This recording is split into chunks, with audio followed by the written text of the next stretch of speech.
Sir ನೀವು ಅಂದ್ಕೊಳ್ದೇ ಇರೋದು ಮತ್ತು ಅಂದ್ಕೊಂಡಿದ್ದನ್ನ ಮಾಡಬೇಕು ಅನ್ನೋ ಒಂದು ಸಾಧನೆ ಇದೆಯಲ್ಲ ಸರ್ ಹೌದು. ಮನಸ್ಸಿನೊಳಗಡೆ. ಹೌದು ಮತ್ತೆ ನಿಮ್ದು ಎರಡು ಕವಲು ಹೊಡಿತಾ ಇಲ್ಲೋ ಗೊತ್ತಿಲ್ಲ ನನಗೆ, ಬಿಕಾಸ್ ಆಗ್ಲೇ ನೀವು ಪತ್ರಿಕೋದ್ಯಮದಲ್ಲಿದ್ದೀರಿ, ಬರಿತಾ ಇದ್ರಿ. ಹೌದು. ಈ ಬೆಳ್ಳಿತೆರೆ ಮೊದಲ ಅಂದ್ರೆ ಹಿರಿತೆರೆ ಮೊದಲ, ಕಿರುತೆರೆ ಮೊದಲ? ಬೆಳ್ಳಿತೆರೆನೆ. ಬೆಳ್ಳಿತೆರೆ ಬೆಳ್ಳಿತೆರೆಗೆ ಎಂಟ್ರಿ ಸಿಕ್ಕಿದ್ದು ಕೂಡ ಒಂದು ಪತ್ರಿಕೆಯಲ್ಲಿ ನಾನು ಪತ್ರಕರ್ತನ ಕೆಲಸ ಮಾಡ್ತಾ ಇದ್ದಾಗ ಅಲ್ಲಿ ಸಿನಿಮಾ ವರದಿಗಳನ್ನ ಮಾಡ್ತಾ ಇದ್ದೆ. ಹೌದು, ಇಂಟರ್ವ್ಯೂ ಮಾಡ್ತಿದ್ರಿ, ಸಂದರ್ಶನಗಳು, ವಿಮರ್ಶೆಗಳು, ಅದಕ್ಕೆ ಸಂಬಂಧಪಟ್ಟ ಸುದ್ದಿಗಳನ್ನ ಆ ವಿಭಾಗ ನಾನೇ ನೋಡ್ಕೋತಾ ಇದ್ದೆ. ಬಟ್ ಅದಕ್ಕೆ ಮುಂಚೆ ನವ ಕರ್ನಾಟಕನ ಸರ್? ನವಕರ್ನಾಟಕ ಆರಂಭನೇ ನವಕರ್ನಾಟಕ, ಅಲ್ಲಿ ಚಿತ್ರ ಬರಿತಾ ಇದ್ದೆ. ನವ ಕರ್ನಾಟಕ ಪ್ರಕಾಶನ. ಹೌದು, ಚಿತ್ರ ಬರಿತಾ ಇದ್ದೆ. ಚಿತ್ರದಿಂದ ಶುರುವಾಗಿದ್ದು ಸಾಹಿತ್ಯ ಮತ್ತು ಚಿತ್ರ. Cover page. ಹೌದು, ಡಿಸೈನ್ ಚಿತ್ರ, ವ್ಯಂಗ್ಯ ಚಿತ್ರ ಬರಿತಾ ಇದ್ದೆ, ಇಲಿಸ್ಟ್ರೇಷನ್ಸ್ ಬರಿತಾ ಇದ್ದೆ. ಅದು ಆರಂಭ, ಇವೆರಡೂ ಆರಂಭ ಇತ್ತು. ಸಾಹಿತ್ಯ ಮತ್ತೆ ಎರಡು ಗುರುತಿಸುವಿಕೆ. ನಮ್ಮ ತಂದೆಗೆ ಇಷ್ಟ ಇರಲಿಲ್ಲ ಚಿತ್ರ ಬರೆಯೋದು. ಅವ್ರು ಹೇಳ್ತಾ ಇದ್ರು, ನೀ ಚಿತ್ರ ಬರೆಯೋದನ್ನೇ ಮುಂದುವರ್ಸಿದ್ರೆ ಮುಂದೊಂದ್ ದಿವಸ ಬೆಂಗಳೂರಿನ ಗಲ್ಲಿಗಳಲ್ಲಿ ಬರೆದಿರ್ತಾರೆ, ವೆಂಕಟೇಶ್ವರನ್ನು ಅಥವಾ ಯಾವುದೋ ದೇವ್ರದ್ದು ಬರೆದಿರ್ತಾರೆ, ಯಾರೋ 10 ಪೈಸೆ ಹಾಕೋದು, ನಾಣ್ಯ ಹಾಕೋಗ್ತಾರೆ, ಆ ಸ್ಥಿತಿಗೆ ಬರ್ತೀಯ ನೀನು, ಬರೀ ಬೇಡ ಅಂತ ಹೇಳ್ತಿದ್ರು. ಕಲಾವಿದ್ರಿಗೆ ಬೆಲೆ ಇಲ್ಲ ಅಂತ. ಸಂಭವ ಅದೇ ನನ್ನನ್ನು ಕಾಪಾಡ್ತು, ಕೈ ಹಿಡಿತು. ಅದನ್ನು ಮುಂದುವರಿಸಲಿಲ್ಲ ನಾನು, ಅದು ಬೇರೆ ವಿಚಾರ.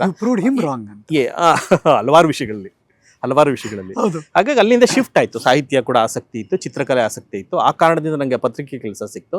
ಪತ್ರಿಕೆಯಲ್ಲಿ ಕೆಲಸ ಮಾಡ್ತಾ ಇದ್ದಾಗಲೇ ಸಿನಿಮಾ ವಿಭಾಗ ಖಾಲಿ ಆಯಿತು. ನನಗೆ ಸಿನಿಮಾದಲ್ಲಿ ಬಾಲ್ಯದ ಸಿನಿಮಾದ ಆಸಕ್ತಿ ಇದ್ದಿದ್ರಿಂದ ಬರೆಯೋದಕ್ಕೆ ಶುರು ಮಾಡಿದೆ. ಬರೀರಿ ಅಂದ್ರು, ನನ್ನ ಸಂಪಾದಕರು ಅವಕಾಶ ಕೊಟ್ಟರು. ಸೊ ವಿಮರ್ಶೆ ಆಯ್ತು ಅಲ್ಲಿಗೆ. ಸಿನಿಮಾ ವಿಮರ್ಶೆಗಳನ್ನ ಮಾಡಕ್ ಶುರು ಮಾಡಿದೆ, ಸುದ್ದಿಗಳು ಮಾಡಕ್ ಶುರು ಮಾಡಿದೆ. ಮೊದಲು ಸಾರಿ ಅವಾಗ ಪುಷ್ಪಕ್ ಅಂತ ಒಂದು ಪುಷ್ಪಕ ವಿಮಾನ ಸಿನಿಮಾ ಬಂದಿತ್ತು, 80ರ ಮಾತಿಲ್ಲದ ಸಿನಿಮಾ. ಆ ಸಿನಿಮಾ ನಮಗೆ ಸ್ಟಾರ್ ಹೋಟೆಲ್ಗಳೆಲ್ಲ ನೋಡಿದವ್ರೆ ಅಲ್ಲ, ಪಂಚತಾರ ಹೋಟೆಲ್ಗಳನ್ನ. ಆ ಸಿನಿಮಾದಲ್ಲಿ ಕಮಲ್ ಹಾಸನ್ ಪಂಚತಾರ ಹೋಟೆಲ್ಗೆ ಹೋಗಿ ಅಲ್ಲಿ ಹಾಸಿಗೆ ಮೇಲೆ ಮಲ್ಕೊಳ್ಳೋದು, ಅಲ್ಲಿ ಇದು ವಾರ್ಡ್ರೋಬ್ ಇದನ್ನ ಹಾಕೊಳ್ಳೋದು, ರೋಬನ್ನ ಹಾಕೊಳ್ಳೋ ಅಂಥದ್ದು ನೋಡಿದಾಗ ನಮಗೆ ಪಂಚತಾರ ಹೋಟೆಲ್ ಅಂದ್ರೆ ಹೀಗಿರುತ್ತಾ. ಇವತ್ತು ವಿಂಡ್ಸರ್ ಮ್ಯಾನರ್ ಬ್ರಿಡ್ಜ್ ಅಲ್ಲಿ ಕೆಳಗಡೆ ಪಾಸ್ ಆಗ್ತಾ ಇದ್ರೆ ನಮಗೆ ಕಣ್ಣು ಮುಂದೆ ಮುಂದಕ್ಕೆ ಬರೋದು ನಮಗೆ. ಆಗ ಪತ್ರಕರ್ತನಾಗಿದ್ರಿಂದ ಎಲ್ಲ ಪತ್ರಿಕಾಕರ್ತರಿಗೆ ಈಗಿಂತ ಹೆಚ್ಚು ಮಾನ್ಯತೆ, ಗೌರವ ಇತ್ತು. ಅವಾಗ ಇದಿರ್ಲಿಲ್ಲ, ಏನು ಪ್ರಿಂಟ್ ಮೀಡಿಯಾ ಮಾತ್ರ. ಸ್ಟ್ರೆಸ್ ಮಾಡಿ ಹೇಳ್ತಾ ಇದ್ರಿ, ಇವಾಗಿಂತ ಹೆಚ್ಚು ಮಾನ್ಯತೆ ಇತ್ತು. ಸ್ಪಷ್ಟವಾಗಿ ಹೇಳ್ತೀನಿ, ಯಾಕೆಂದ್ರೆ ಎಂತೆಂಥ ಪತ್ರಕರ್ತರಿದ್ರು. VN ಸುಬ್ರಾಯರ್ ಇದ್ರು, ಡಾಕ್ಟರ್ ವಿಜಯ ಇದ್ರು, ರಾಮನ್ ಅಂತ ಇದ್ರು, ತುಂಬಾ ಜನ, ಬಾಲಕೃಷ್ಣ ಕಾಕತ್ಕರ್ ಇದ್ರು, ಕರೆಕ್ಟ್, ತುಂಬಾ ಜನ, ಇವ್ ನೇಮ್ ಸೀತಾರಾಮ್ ಅಂತ ಇದ್ರು. ಅವಾಗ ಜೋಗಿ ಅವರು ಬಂದಿದ್ರು, ತುಂಬಾ ಜನ, ನನ್ನ ಬಾನಾಸು ಇರಬಹುದು, ಗಣೇಶ್ ಕಾಸರಗೋಡು ಇರ್ಬೋದು, ತುಂಬಾ ಜನ ಬಂದಿದ್ರು. ಅವ್ರ ಜೊತೆ ನಾವು ಅಂಥವ್ರು ದಿಗ್ಗಜರ ಜೊತೆ ಕೆಲಸ ಮಾಡೋ ಅವಕಾಶ ಸಿಗ್ತಲ್ಲ. ಅವ್ರು ಬೇರೆ ಬೇರೆ ಪತ್ರಿಕೆಯಿಂದ ಒಟ್ಟಿಗೆ ಸೇರ್ತಾ ಇದ್ವಿ. ಆ ಸಂದರ್ಭದಲ್ಲಿ ನಾವೆಲ್ಲರನ್ನು ಗುರುತಿಸೋರು, ಪಂಚತಾರ ಹೋಟ್ಲಿಗೆ ಕರ್ಕೊಂಡು ಹೋಗೋರು, ಊಟ ಕೊಡಿಸೋರು, ಅಲ್ಲಿ ಸಂದರ್ಶನಗಳನ್ನ ಮಾಡ್ತಾ ಇದ್ವಿ, ಅಲ್ಲಿ ಸುದ್ದಿಗಳನ್ನ ಕೊಡ್ತಾ ಇದ್ರು. ಹಾಗೆ ಒಂದು 2-3 ವರ್ಷ ಕೆಲಸ ಮಾಡಿ. ಯಾರು ಅಂದ್ರೆ ಈ ಸಿನಿಮಾಗೆ ನಿಮ್ಮ ಬರವಣಿಗೆ ಬೇಕು ಅಂದವ್ರು ಯಾರು? ಅಂದ್ರೆ ಸಿನಿಮಾ ಬರವಣಿಗೆನ ನಮ್ಮ ಸಂಪಾದಕರ ವಹಿಸಿದ ಜವಾಬ್ದಾರಿ ಅಲ್ವಾ, ಅದನ್ನ ನಿರ್ವಹಿಸಿ. ಸಿನಿಮಾಗೊಂದು ಸ್ಕ್ರೀನ್ ಪ್ಲೇ ಅದು ಬಂದದ್ದು ಹೇಗೆ ಅಂತಂದ್ರೆ, ಅದು ಪತ್ರಿಕೆನೇ ಕಾರಣ. ನಿಮ್ದು ಶಿಫ್ಟ್ ಆಯ್ತಲ್ಲ ಸರ್, ಪತ್ರಿಕೆನೇ ಕಾರಣ. ಪತ್ರಿಕೆ ಆರ್ಥಿಕ ಕಾರಣಗಳಿಂದ ಬಾಗ್ಲು ಹಾಕೋಬೇಕಾಗುತ್ತೆ 1990ನೇ ಇಸ್ವಿಯಲ್ಲಿ. ಅದು ಬಾಗ್ಲು ಹಾಕೊಳ್ಳದೆ ಇದ್ರೆ ಬಹುಶಃ ನಾನು ಪತ್ರಕರ್ತನಾಗೆ ಮುಂದುವರಿತಾ ಇದ್ನೇನು. ಅದು ಬಾಗ್ಲು ಹಾಕಿದ್ರಿಂದ ನಾನು ಬೀದಿಗೆ ಬಿದ್ದೆ. ಬೀದಿಗೆ ಬಿದ್ದ ಮುಂದೇನು, ಪತ್ರಕರ್ತನ ಕೆಲಸ ಮಾಡಿದ್ದೆ, ಸಿನಿಮಾ ಇಂಡಸ್ಟ್ರಿ ನೋಡಿದೆ, ಏನೋ ಬರದ ಬದುಕಬಹುದು ಅಂತ, ಬರದೇನಾದ್ರೂ ಬದುಕಬಹುದು. ಬಲವಾದ ನಂಬಿಕೆ. ಪತ್ರಿಕೆಗಳ ಕೆಲಸ ಮಾಡಕ್ ನಂಬಿಕೆ ಇರಲಿಲ್ಲ ನನಗೆ. ಪತ್ರಿಕಾ ಕ್ಷೇತ್ರದ ಕಷ್ಟ ನಷ್ಟಗಳು, ಅಲ್ಲಿಯ ಸಮಸ್ಯೆಗಳ ಅರಿವಿತ್ತು. ಅದು ಬೇಡ.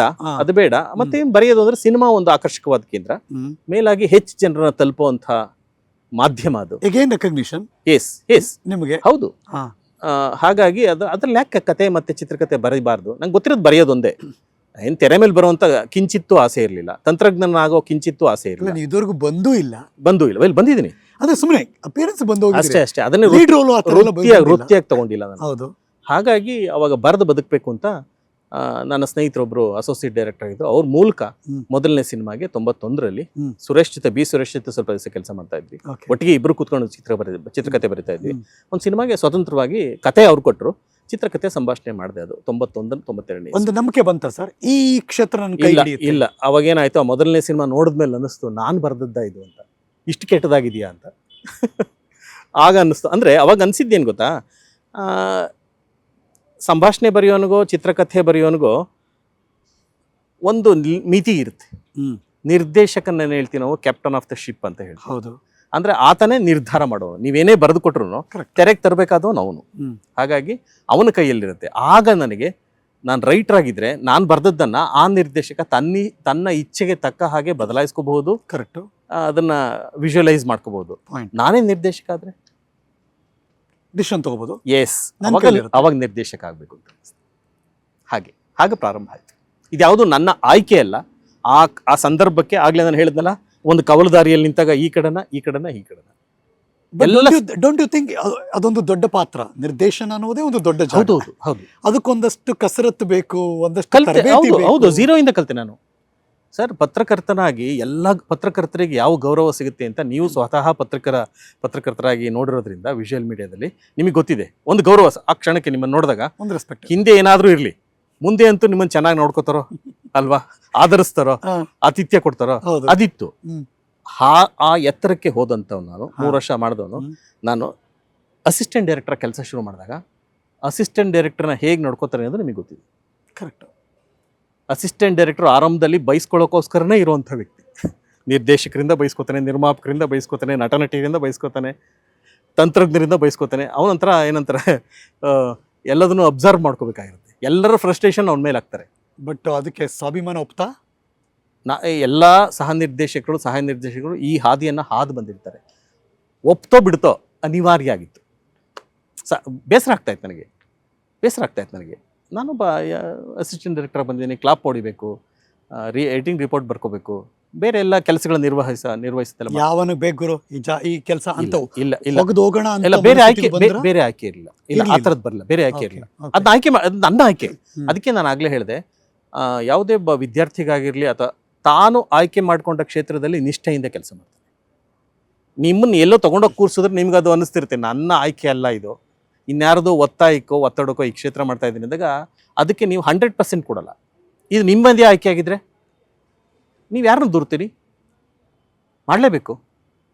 ಹಾಗೆ ಮಾಡಿದ್ರಿಂದ ನಾನು ಇಲ್ಲಿ ಕೂತ್ಕೊಳ್ಳೋಕೆ ಸಾಧ್ಯ. ಸರ್, ಡಾಕ್ಟರ್ ರಾಜ್ಕುಮಾರ್ ಅವರ ನಟನೆ ಮತ್ತು ಆಗಿನ ಕಾಲದ ಸಿನಿಮಾ, ಕೌಟುಂಬಿಕ ಸಿನಿಮಾಗಳು ನೋಡಿದ್ರಿ, ಬ್ಲ್ಯಾಕ್ ಆ್ಯಂಡ್ ವೈಟ್ ಸಿನಿಮಾ ನೋಡಿದ್ರಿ, 72, 73 ಆದಮೇಲೆ ಅದು ಕಲರ್ ಆಗಿ ವರ್ಣಮಯ ಸಿನಿಮಾಗಳನ್ನು ನೋಡಿದ್ರಿ, ಅಥವಾ ಸೊಸೆ ತಂದ ಸೌಭಾಗ್ಯ ಬಂದಾಗ ಆ ಸ್ಕೋಪ್ ಸಿನಿಮಾಗಳನ್ನು ನೋಡಿದ್ರಿ. 85 ಆದಮೇಲೆ ಮಗದೊಂದು ಜನ್ರೇಷನ್ ಒಳಗೆ ಬಂದು ಪ್ರೀತಿ ಪ್ರೇಮ ಆ ಥರದೊಂದಷ್ಟು ಸಿನಿಮಾಗಳು ಬಂತು. 90ಕ್ಕೆ ಬಂದ ಮೇಲೆ ಅದು ಮಗದೊಂದು ಆಯಾಮಕ್ಕೆ ಹೊರಳಕ್ಕೆ ಶುರುವಾಯಿತು. ಈ ಥರದ ದೊಡ್ಡ ಟ್ರಾನ್ಸಿಷನ್ ಟೈಮಲ್ಲಿ ನಿಮ್ಮ ಕಲ್ಪನೆಯ ಆ ಸಿನಿಮಾಗಳನ್ನು ನಿಲ್ಲಿಸೋದು, ಜನಕ್ಕೆ ತಲುಪಿಸೋದು, ಅದಕ್ಕೆ ದೊಡ್ಡ ಪ್ರಶಸ್ತಿ ತರೋದು ನಾಟ್ ಎನ್ ಈಸಿ ಟಾಸ್ಕ್. ಈ ಕ್ಷಣ ಕೂತು ಯೋಚನೆ ಮಾಡಿದ್ರೆ ದೊಡ್ಡ ತಾಕತ್ತು ಬೇಕು ಗುರು ಇದಕ್ಕೆ ಅನಿಸ್ಬಿಡುತ್ತೆ. ನಿರ್ದೇಶಕರಾಗಿ ನಿಮಗೆ ಮತ್ತು ನಿರ್ಮಾಪಕರಾಗಿ ಯಾರು ದುಡ್ಡು ಹಾಕಿದ್ರು ಅವ್ರಿಗೆ. ಹೇಗಿತ್ತು ಸರ್ ಅವತ್ತಿನ ಪರಿಸ್ಥಿತಿ? ಆಗ ನಿಮಗಿದ್ದ ಚಾಲೆಂಜಸ್ ಏನು? ಯಾವತ್ತಿಗೂ ಕಷ್ಟ ಇತ್ತು ಸರ್. ಕನ್ನಡ ಸಿನಿಮಾ ಯಾವತ್ತು ಚೆನ್ನಾಗಿತ್ತು ಹೇಳಿ, ಕನ್ನಡ ಚಿತ್ರರಂಗ. ಮೊನ್ನೆ ರಾಜೇಂದ್ರ ಸಿಂಗ್ ಬಾಬು ಅವರು ಹೇಳ್ತಾ ಇದ್ರು, ಅವರ ತಂದೆ 50ರ ದಶಕದಲ್ಲಿ ಶಂಕರ್ ಸಿಂಗ್ ಅವರು ಮಹಾತ್ಮ ಪಿಕ್ಚರ್ಸ್ ಸಿನಿಮಾ ಮಾಡಿದಾಗಲೂ ಕಷ್ಟಗಳಿತ್ತು. ಅವತ್ತು ಇದೇ ಕಷ್ಟ ಹೇಳ್ತಾ ಇದ್ರು, ಅಯ್ಯೋ ನಾವು ಇಷ್ಟು ಭಾಷೆಗಳ ಜೊತೆ ಒದ್ದಾಡಬೇಕು, ನಮಗೆ ಸರಿಯಾದ ಚಿತ್ರೀಕರಣಕ್ಕೆ ಸ್ಟುಡಿಯೋಗಳು ಸಿಗಲ್ಲ, ಸೆಕೆಂಡ್ ಗ್ರೇಡ್ ಸಿಟಿಸನ್ ಥರ ಕನ್ನಡಿಗರನ್ನ ನೋಡ್ತಾರೆ, ಕನ್ನಡ ಸಿನಿಮಾಗಳನ್ನ ನೋಡ್ತಾರೆ ಅನ್ನೋದು. ಇವತ್ತು ಏನು ಬದಲಾಗಿಲ್ಲ. ಬಟ್ ಹಂಗಲ್ಲ, ನೀವು ಟ್ರೆಂಡ್ ಬಿಟ್ಟು ಜರ ಹಟ್ಕೆ ಹೋದ್ರಿ, ಅಂದರೆ ಅದು ವಿರುದ್ಧವಾಗಿ ಹೋಗೋಕೆ ಶುರು ಮಾಡಿದ್ರಿ ನೀವು. ಅಂದರೆ ಆಯ್ಕೆ ಪ್ರಶ್ನೆ ಬಂದಾಗ ಎಗೈನ್ ಅವಾಗ ನಾನು ಸಿನಿಮಾ ನಿರ್ದೇಶಕನಾಗಿ ಟೆಲಿವಿಷನ್ ನನ್ನ ಕೈ ಹಿಡಿತು. 95ರಿಂದ ಟೆಲಿವಿಷನ್ ನಮಗೆ ಪಾಠಗಳನ್ನು ಕಲಿಸ್ತು, ಶಿಸ್ತನ್ನು ಕಲಿಸ್ತು, ವ್ಯಾವಹಾರಿಕ ಚತುರತೆಯನ್ನು ಕಲಿಸ್ತು. ಯಾಕೆ ವ್ಯಾವಹಾರಿಕ ಚತುರತೆ ಅಂತ ಹೇಳ್ತೀನಿ ಅಂತಂದರೆ, ನಮಗೆ ಲ್ಯಾವಿಶಾಗೆ ಕೋಟಿಗಟ್ಟಲೆ ನಿನ್ನಲ್ಲಿ ಹಣ ಕೊಟ್ಟು ಚಿತ್ರೀಕರಣ ಮಾಡು ಅಂದರೆ ಒಂದು ವಿಧಾನ. ಕರೆಕ್ಟ್. ನಿಮ್ಮ ಹತ್ರ ಒಂದಿಷ್ಟೇ ಹಣ ಇದ್ದಾಗ ಅದನ್ನು ನೀವು ಬಚ್ಚಿಟ್ಟುಕೊಂಡು ಕಾಪಾಡಿಕೊಂಡು ಅದರಲ್ಲಿಯೂ ಅತ್ಯುತ್ತಮವಾದನ್ನು ಏನು ನೀವು ಅರಳಿಸಬಹುದು ಅನ್ನೋ ಒಂದು ಚಾಲೆಂಜು ದೂರದರ್ಶನ ಅದನ್ನು ನಮಗೆ ಕಲಿಸ್ತು. ದೂರದರ್ಶನ ಅಂತಲೇ ಹೇಳ್ತೀನಿ. 95ರಿಂದ TN ಸೀತಾರಾಮ್ ಅವರ ಇದು ಸಹಕಾರ ಸಿಕ್ತು. ಅವ್ರ ಜೊತೆ ಕಥೆಗಾರ ಮಾಡಿದ್ವಿ, ಮಾಯಾಮೃಗ ಮಾಡಿದ್ವಿ. 5 ವರ್ಷಗಳಿದೆಯಲ್ಲ, ತುಂಬಾ ಕಲಿಸ್ತದು. ಆಮೇಲೆ ನಾನು ಸಿನಿಮಾ ಮಾಡಿದ್ದು ಮೊದಲನೇ ಸಿನಿಮಾನ.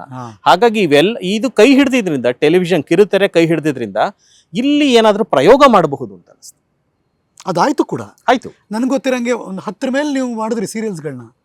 ತುಂಬಾ ಬಹುಶಃ ಒಂದು 8ರಿಂದ 10,000 ಕಂತುಗಳನ್ನ ಮಾಡಿದ್ದೀನಿ. ಹೌದಲ್ಲ, ನಂಬರ್ ಆಫ್ ಸೀರಿಯಲ್ಸ್ ಒಂದು 12-15 ಸೀರಿಯಲ್, ಮೆಗಾ ಸೀರಿಯಲ್ಗಳು. ಹೌದು, ಕರೆಕ್ಟ್ ಮಾಡಿದ್ದೀವಿ. ಸೊ ಅವಾಗ ಅದೆಲ್ಲ 5 ವರ್ಷದ ಕಲಿಕೆ ಇದೆಯಲ್ಲ, ಅದು ಮುನ್ನುಡಿಗೆ ನನ್ಗೆ ಅನುಕೂಲ ಆಯ್ತು. ಮುನ್ನುಡಿನ ಯೋಚನೆ ಮಾಡಕ್ ಸಾಧ್ಯ ಆಯ್ತು 2000ರಲ್ಲಿ, 25 ವರ್ಷಗಳ ಹಿಂದೆ. ಇಲ್ಲದ್ರೆ ಯೋಚನೆ ಮಾಡೋಕ್ಕಾಗ್ತಿಲ್ಲ. ಆ ಧೈರ್ಯವನ್ನು ಕೊಟ್ಟಿದ್ದು ಕಿರುತೆರೆ. ಪ್ರಾಯಶಃ ಕಿರುತೆರೆ ಇಲ್ಲದೆ ಇದ್ರೆ ನಾನು ಏನು ಮಾಡಿರ್ತೀನೋ ಗೊತ್ತಿಲ್ಲ. ಅಂದ್ರೆ ಕೂಡಿ ಬಂತು ನಮಗೆಲ್ಲ. ಬಟ್ ಎರಡು ನೋಡುವಿಕೆ ಬೇರೆ ಅಲ್ಲ ಸರ್, ಅಂದ್ರೆ ನೀವು ಧಾರಾವಾಹಿಗಳಿಗೆ ಬರೆಯುವಂತ ನೋಡುವ ವಿಧಾನ ಬೇರೆ, ವಿಧಾನ ಬೇರೆ. ಸಿನಿಮಾದಲ್ಲಿ ಅಷ್ಟನ್ನು ಕೂಡ ನೀವು ಒಂದ್ 2 ತಾಸಲ್ಲಿ ಕಟ್ಕೊಡ್ಬೇಕು. ನಿಜ ಆ ಚಾಲೆಂಜ್ ಇರುತ್ತೆ. ಮತ್ತೆ ಇನ್ನೊಂದು ವೀಕ್ಷಕನ ದೃಷ್ಟಿಯಿಂದ ಕೂಡ ಹೌದು, ಟೆಲಿವಿಷನ್ ಸೀರಿಯಲ್ಲು ಸಂಭಾಷಣೆಗಳ ಆಧಾರಿತ ಹೆಚ್ಚು. ಹೌದು, ಅಲ್ಲಿಯ ಕ್ಯಾಮ್ರಾ ಟೆಕ್ನಿಕ್ ಕೂಡ ಹೆಚ್ಚು ಕ್ಲೋಸ್ಅಪ್ಗಳನ್ನ ತೆಗೆಯೋದು, ಅದ್ರ ಮೇಲೆ ಆಧಾರಿತ, ಅಂದ್ರೆ ಎಲ್ಲವೂ ಮಾತಿನ ಮೇಲೆ ಕಟ್ಟುವಂತ ಒಂದು ಮಂಟಪ. ಅಂದ್ರೆ ಸೂಕ್ಷ್ಮಗಳು ಇರಲ್ಲ ಅಂತ ನಾ ಹೇಳಲ್ಲ, ಬಟ್ ಅಲ್ಲಿ ಹೇಳುವ ಕಥೆಯ ವಿಧಾನಕ್ಕೂ, ಆಗ್ಲೇ ನೀವು ಹೇಳಿದಾಗ 2 ರಿಂದ 2.5 ಗಂಟೆಯ ಕಥೆಯ ವಿಧಾನಕ್ಕೂ ಅದನ್ನ ನಿರ್ವಹಿಸೋ ಕ್ರಮಕ್ಕೂ ಇದನ್ನು ನಿರ್ವಹಿಸೋ ಕ್ರಮಕ್ಕೂ ವ್ಯತ್ಯಾಸ ಇದೆ. ಕ್ಯಾಮರಾ ಒಂದೇ ಇರ್ಬೋದು, ಲೈಟಿಂಗ್ ಒಂದೇ ಇರ್ಬೋದು, ಫ್ರೇಮಿಂಗ್ ಒಂದೇ ಇರ್ಬೋದು, ನಿರ್ವಹಣೆಯ ಕ್ರಮ ಎರಡೂ ಭಿನ್ನ.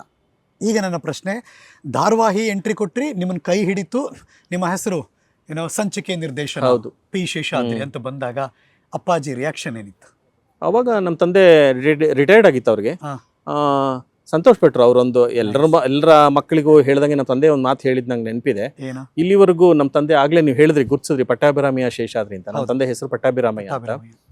ನಮ್ಮೂರಿನಲ್ಲಿ ಮೇಷ್ಟ್ರು ಪಟ್ಟಾಭಿರಾಮಯ್ಯ ಅಂತ ಗುರುತಿಸ್ತಾ ಇದ್ರು. ಈಗ ಪಿ ಶೇಷಾದ್ರಿ ಅವ್ರ ತಂದೆ ಪಟ್ಟಾಭಿರಾಮಯ್ಯ ಅಂತಾರೆ ಅಂತ. ದಟ್ ವಾಸ್ ಅದು, ಅದಕ್ಕಿಂತ ಇನ್ಯಾವ ಪ್ರಶಸ್ತಿ ಬೇಕು ಅಲ್ವಾ? ಆ ಸಂತೋಷ ಅವ್ರಿಗೆ ಕೊಟ್ಟೆ ಅನ್ನೋ ಸಂತೋಷ ಇದೆ. ಬೇರೆ ಇನ್ಯಾರೋ ಒಬ್ಬ ನನ್ನ ಮಗ ಒಳ್ಳೆ ಉನ್ನತ ಅಧಿಕಾರದಲ್ಲಿದ್ದಾನಪ್ಪ, ಅಥವಾ ಇನ್ನೇನೋ ದೊಡ್ಡ ಕಂಪನಿಯನ್ನ ನಡೆಸ್ತಾನೆ ಅನ್ನೋದು ಒಂದು ಸಂತೋಷ ಕೊಡುತ್ತೆ ಪೋಷಕರಿಗೆ. ಆ ಸಂತೋಷಗಳನ್ನ ಯಾವ್ದನ್ನೂ ಕೊಡದೇ ಇದ್ರು ಈ ರೆಕಗ್ನಿಷನ್ ಇದೆಯಲ್ಲ, ಈ ವಾಸ್ ವೆರಿ ಹ್ಯಾಪಿ. ನಮ್ಮ ತಾಯಿ ಈಗಲೂ ಇದ್ದಾರೆ, ಶಿ ಇಸ್ 93 years old. ಈಗಲೂ ಇದ್ದಾರೆ. ನಮ್ಮ ತಂದೆ ಕಾಲವಾಗಿ 16 ವರ್ಷ ಆಯ್ತು. ಅವ್ರ ಕೊನೆಯ ಕಾಲದಲ್ಲಿ ಅವ್ರನ್ನ ಏನಾದ್ರೂ ಮಾಡಿ ದೆಹಲಿ ಕರ್ಕೊಂಡು ಹೋಗ್ಬೇಕು ಅಂತ ನಂಗೆ ಆಸೆ ಇತ್ತು, ನನ್ನ ನ್ಯಾಷನಲ್ ಅವಾರ್ಡ್ ತಗೊಳ್ಳೋದನ್ನ ತೋರಿಸ್ಬೇಕು ಅಂತ. ಅದಾಗ್ಲಿಲ್ಲ, ಬಟ್ ಅವರಿಗೆ ಆ ಸಂತೋಷವನ್ನ ನಾನು ಕೊಟ್ಟಿದ್ದೀನಿ. ಈ ಗ್ಯಾಪಲ್ಲಿ ಮದುವೆ ಆಗಿದ್ದು ಯಾವಾಗ ಸರ್? 96 ನೀವು ನಿರ್ದೇಶಕರಾಗಿ ಎಂಟ್ರಿ ಕೊಟ್ಟ ಮೇಲೆ? ಟೆಲಿವಿಷನ್ ನಿರ್ದೇಶಕನಾಗಿದ್ದೆ. ಅದೇ ಧೈರ್ಯದಿಂದಲೇ ಮದುವೆ ಆಗಿದ್ದೆ. ಇಲ್ಲದ್ರೆ ಸಿನಿಮಾದವ್ರಿಗೆ ಯಾರು ಹೆಣ್ಣು ಕೊಡ್ತಾರೆ? ಚೆನ್ನಾಗಿದೆ. ಹೌದು, ಸಿನಿಮಾದವ್ರನ್ನ ಆರಾಧಿಸ್ತಾರೆ ಜನ, ಸಮಾಜ ಆರಾಧಿಸುತ್ತೆ.